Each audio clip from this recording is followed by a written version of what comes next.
Right now, Pittsburgh's best sports show is about to begin. Call us or tweet us. We've got things to talk about on the Ireland Contracting Nightly Sports Call. All right, thanks a lot, Royce, and thank you for tuning into the Ireland Contracting Nightly Sports Call. Rich Walsh will be joined by Chris Mueller in a matter of moments over at the 93.7 The Fan Cam, and we're taking your phone calls tonight on the Bordeson hotline at 412-575-2600. I almost forgot the number, Chris. I was in Mexico for too long, I guess.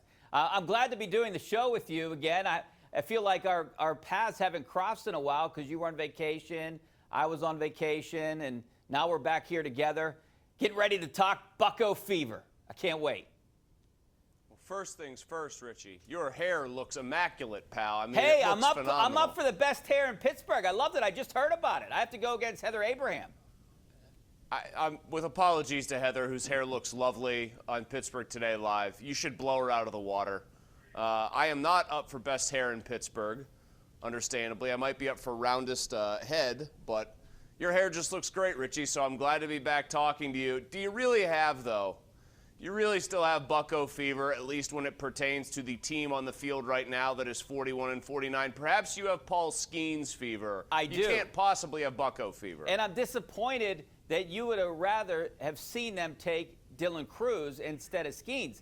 I told Pony to talk you off the ledge. Get on board. Get on the Skeens train. I gave the pick a B+ because it was either him or an A for Dylan Cruz. That's what I would have given. I'll take the guy that has a chance to be an all-star very regularly, perennially maybe, as an everyday player over the pitcher. But the Pirates didn't take a bad player here. In fact, Skeens had legitimately passed Cruz on a couple of draft boards. My reasons for giving the grade that I did on the air and for being a little bit hesitant are the arm injuries are always going to be a risk with a pitcher, and he's only able to affect 1 out of every 5 games. So I did want Dylan Cruz, but it's not like I think they made a bad pick here. That would have been if they had taken Wyatt Langford or, God forbid, one of the high school guys.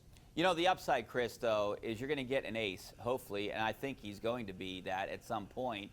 And this is the only way a team like the Pirates can ever get an ace. They're not going to go out and shop for one. They're not going to trade for one. The only way they get one is in the draft. If we're talking about like what Paul Skeens' potential seems to be, where people think he could be the best pitcher in baseball in like 2 years, it's hard to find those guys any other way if you're the Pirates. There's only about 5 or 6 teams that are willing to pay full freight for a lot of these guys, and usually that happens, as we see with Jacob deGrom, when there's already plenty of wear and tear and mileage on the arm. So, I get it from that point of view in terms of acquiring that kind of talent at that position. I could also say that about any other position. You're not going to trade for a superstar outfielder who's already in his prime, all that stuff. They've just got to try to keep him healthy, and then I think fast-track him to the big leagues. I don't see a reason why he shouldn't be pitching before Super 2 expires next year. Like, if the Pirates, here's something I'll tell you for sure. If he's as good as they think he is, if he's as good as scouts think he is, if he's as close to Major League ready as people seem to think he is, he should either be their opening day starter next year or spend about a month in the minor leagues and then come up well before Memorial Day. Yeah, that starts his arbitration clock quicker. Who cares?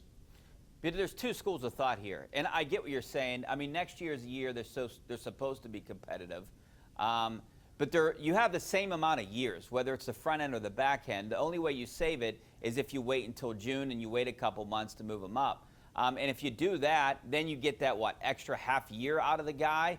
But I think if they think they're going to be competitive, you got to either start with him right from the beginning, like you said, opening day, second day starter, or you have to wait until June. I wouldn't bring him up in the middle there.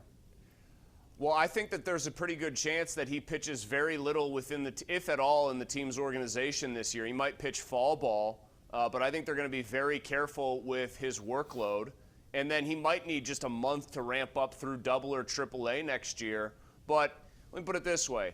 If they decide that he's ready, but they hold off for Super 2 considerations and then say they miss the playoffs or fail to win the division by, I don't know, a game, maybe 2, and that's 2 or 3 starts of his that they could have had where somebody else pitched and it wasn't as good, they'll be kicking themselves because chances to win the division don't come around very often. That's why I was so bummed out with how they handled that hot start this year. They almost just punted it down the road and said, it's a mirage like everyone's saying. We're not even going to try to capitalize. All right, so what do you do now? I have a couple opinions. The second half of the season here starts in a couple days.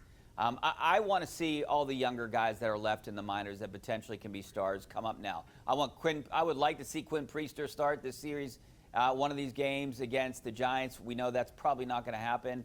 They got to get Paul Skeens signed at some point. I'm sure that'll happen. Bring some of these other younger guys up. Just see what they have. Go with that youth movement. I mean, that's the only thing that I think you can look forward to now for this second half of the season because they're 8 games under 500. They're out of contention. They have no shot at making the playoffs. Well, don't tell that to Greg Brown. He came on our show today, and he said he thinks they have one more big run in them and that the NL Central could get very weird this year. I don't happen to agree with that. I think their big run happened in April, and I don't think they've really capitalized off it at all. Obviously, they haven't. They've played horrible baseball if you look at their record since, I think, April 29th. It's something like 21-41, so that's terrible. I want to see Endy Rodriguez. I want to see Quinn Priester. Maybe most crucially of all, the two things I'd love to see on the back half of this season, a contract extension get done for Mitch Keller, and then the Pirates hopefully figure out something with Roansy Contreras. I mean, that's supposed to be an arm that you counted on to be maybe front line, maybe better than Keller. It's a very live arm, but now it's a dead arm suddenly because he's lost velocity, seems to have lost his ability to throw pitches where he wants them. They need to fix Roansy Contreras. Yeah, and hopefully I know Charrington related it to Mitch Keller. Going. I don't think there's a comparison there. By the way, Mitch Keller. No, I don't. I mean, Mitch Keller hadn't been very good. Contreras had shown us that he could be pretty good. Keller hadn't had a velocity dip or anything like that the way Contreras has. I think those are apples to oranges. I think that's trying to say, look, this guy who's really good now, he struggled too. Contreras' struggles are different and therefore I think maybe more alarming in some ways. All right, we're going to talk more about the Buccos and anything you want to talk about. Give us a call. 412-575-2600 is the number on the Bordas & Borders hotline. Back in a couple minutes.